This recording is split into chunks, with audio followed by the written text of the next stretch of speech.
Europe के लोग पाकिस्तानियों के मुकाबले में इतनी अच्छी जिंदगी गुजारते हैं कि जो हम पाकिस्तानी सुपने में भी नहीं सोच सकते। इसकी सिर्फ एक छोटी सी मिसाल और हल्की सी कहानी सुन लीजिए कि वेनिस इटली का खूबसूरत, काबिल दीद और रोमानवी शहर माना जाता है। ये शहर सदियों से पानी में डूबा हुआ है। यहाँ की नहरें, शहर की गलियां और मोटर बोट्स अवामी सवारियां हैं। मार्को पोलो इसी शहर का वासी था और इसका घर आज भी जहाँ मौजूद है। दुनिया की कदीम तरीन कंपनियां वीनस से ही ताल्लुक रखती हैं। क्रिस्टल की अशिया बनाने वाली एक फर्म नबी मुकर्रम सल्लल्लाहु अलैहि वसल्लम की विलादत से 2 साल पहले बनी थी। वो फर्म आज तक जहां कायम है। दूसरी फर्म उस वक्त बनी थी कि जब हजरत ईसा ने तबलीग का काम शुरू किया था। ये फर्म भी आज तक सलामत है। वीनस शहर में दुनिया का कदीम तरीन कसीनो भी कायम है और यही वजह है कि ये दुनिया के लिए एक हैरान कुन शहर माना जाता है। अब आप असल कहानी सुने। मैं पिछले साल 2 दोस्तों के साथ वीनस गया था। हम शाम के वक्त एक रेस्टोरेंट में गए तो वहां जाते ही हमारे मोबाइल के सिग्नल उड़ गए।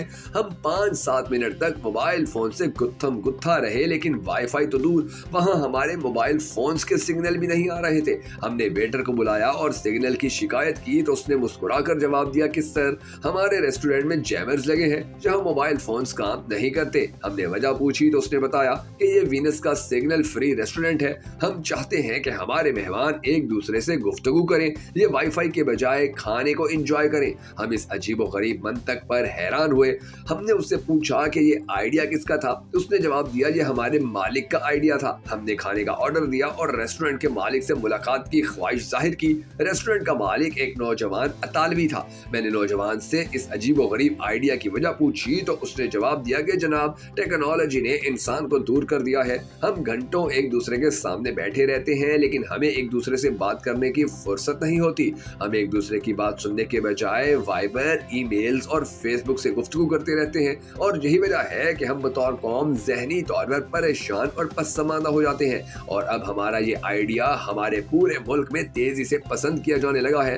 दोस्तों, आज से 100 साल पहले यूरोप भी इसी सूरत हाल का शिकार था जिससे आजकल हम गुजर रहे हैं। ये लोग माशरती घटन की वजह से 2 बड़ी जंगों तक चले गए और उन जंगों में 10 करोड़ लोग मारे गए। मगर इन 2 जंगों के बाद यूरोप ने वो काम शुरू किया कि मैं जिसकी तरफ आपकी तवज्जो मबजूल करवाना चाहता हूँ। यूरोप के समाजी माहिरीन ने अंदाजा लगाया कि छुट्टियां और सियाहत 2 ऐसी सरगर्मियां हैं कि जो इंसान के तने हुए असाब को नॉर्मल कर देती हैं।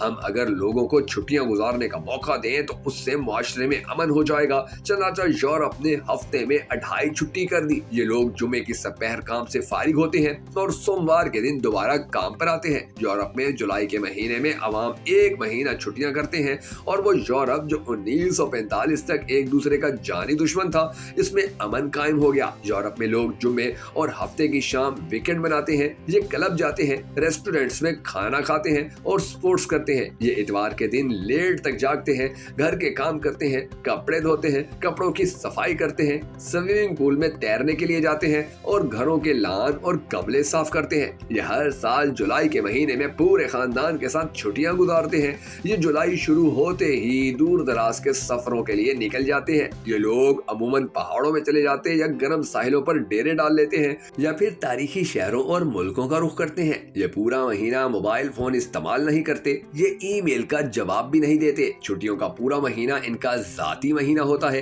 ये इस महीने अपनी जात और अपने खानदान के साथ वक्त गुजारते हैं और 1 अगस्त को पूरे जज्बे और तवानाई के साथ दोबारा मैदान में उतर आते हैं। इन छुट्टियों के 2 फायदे होते हैं, लोग भी फ्रेश हो जाते हैं और नई मुआशी सरगर्मियां भी जन्म लेती हैं। यूरोप में जुलाई के महीने में 15 करोड़ लोग छुट्टियां गुजारने के लिए अपने घरों, कस्बों और शहरों से निकलते हैं।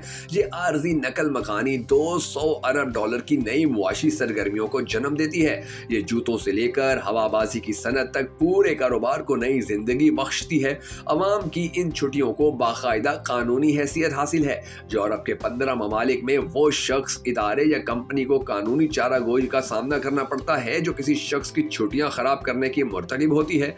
नॉर्वे में अगर कोई मुलाजिम ये शिकायत कर दे कि मेरे फलां बॉस की वजह से मेरी छुट्टियां खराब हो गई तो अदालत बॉस को जेल भिजवा देती है। छुट्टियों के दौरान मोबाइल बंद हो जाते हैं और ये खुले भी हों तो भी लोग दूसरों के मोबाइल पर फोन नहीं करते।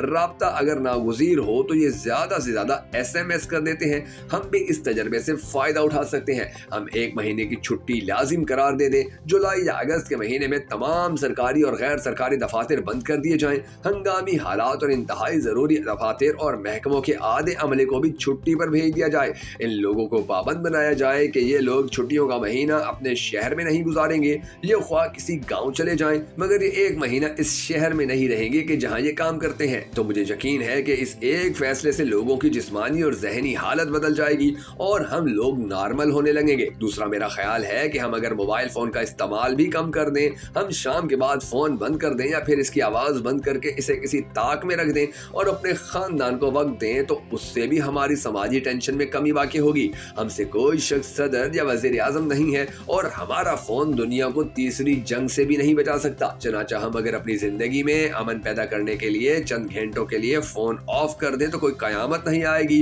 कोई शहाब साकिब अपने मदार से निकलकर जमीन पर हमला आवर नहीं होगा।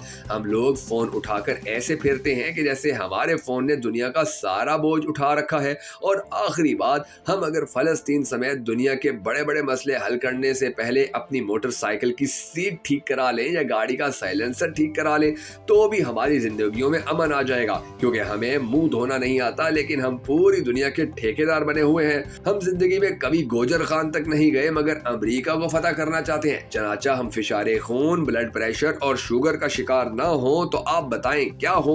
सिर्फ यही एक फर्क है यूरोप और पाकिस्तान के लोगों की जिंदगियों में कि वो अपनी जिंदगी एंजॉय करते हैं और हम दूसरों की एंजॉयमेंट तबाह करते हैं। अल्लाह से दुआ है कि अल्लाह हम सबको ज़हनी सुकून और कल्बी इत्मीनान नसीब फरमाए। अगर आप भी हम सब के साथ मिलकर होने वाली इस सदका जारिया दुआ में शामिल होना चाहें तो कमेंट सेक्शन में आमीन जरूर लिख दीजिएगा। और अगर आपको हमारी ये वीडियो पसंद आई हो तो हमें सपोर्ट करने के लिए इसे लाइक और शेयर भी कर दीजिएगा।